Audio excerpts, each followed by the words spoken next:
அமெரிக்க பயண முடிவுக்கு பின்னரே முதலீடுகள் தொடர்பான தெரிவிக்கப்படும் என்று முதலமைச்சர் மு.க.ஸ்டாலின் தெரிவித்திருக்கிறார். சென்னை எழிலகத்தில் செய்தியாளர்களை சந்தித்த முதலமைச்சர் மு.க.ஸ்டாலின் மாநில அவசரகால மையத்தில் அனைத்து வசதிகளும் செய்யப்பட்டிருக்கிறது எனவும் மக்களுக்கு பேருதவி வழங்கும் விதமாக அந்த மையம் செயல்படும் என்றும் தெரிவித்தார். தமிழகம் முழுவதும் இதுபோன்ற திட்டம் செயல்படுத்தப்படும் என்றும் குறிப்பிட்டார்.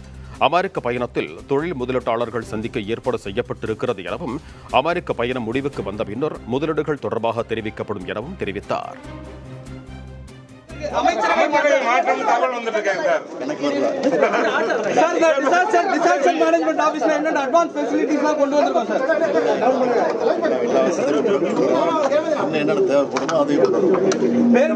மக்களுக்கு இன்னும் பேருதவியா இருக்குமா சார் இந்த மாதிரி மையங்கள்? அதுக்காக தான் எதிர்பார்த்திருக்கோம். நம்ம தமிழகத்தில் மற்ற இடங்கள்ல குறிப்பா வந்து 4 இடம் கோயம்புத்தூர், திருச்சி இந்த மாதிரி இடங்கள்ல ஏதாவது ஐடியா இருக்கா சார்? படிப்படியா பண்ணலாம்னு இருக்கோம் சார். இந்த அமெரிக்க பயணத்துல என்னென்ன முக்கியத்துவங்கள் இருக்கும் சார்? அங்க இருக்க தமிழ் தொழிலதிபர்களை சந்திக்க திட்டம் இருக்கா சார்? இன்னும் மீட்டிங்லாம் இருக்கு, எல்லாரையும் பார்க்குறோம். பார்த்துட்டு வந்து என்ன ரிசல்ட்டுங்கிறத உங்களுக்கு கூப்பிட்டு நிச்சயமா சொல்றோம்.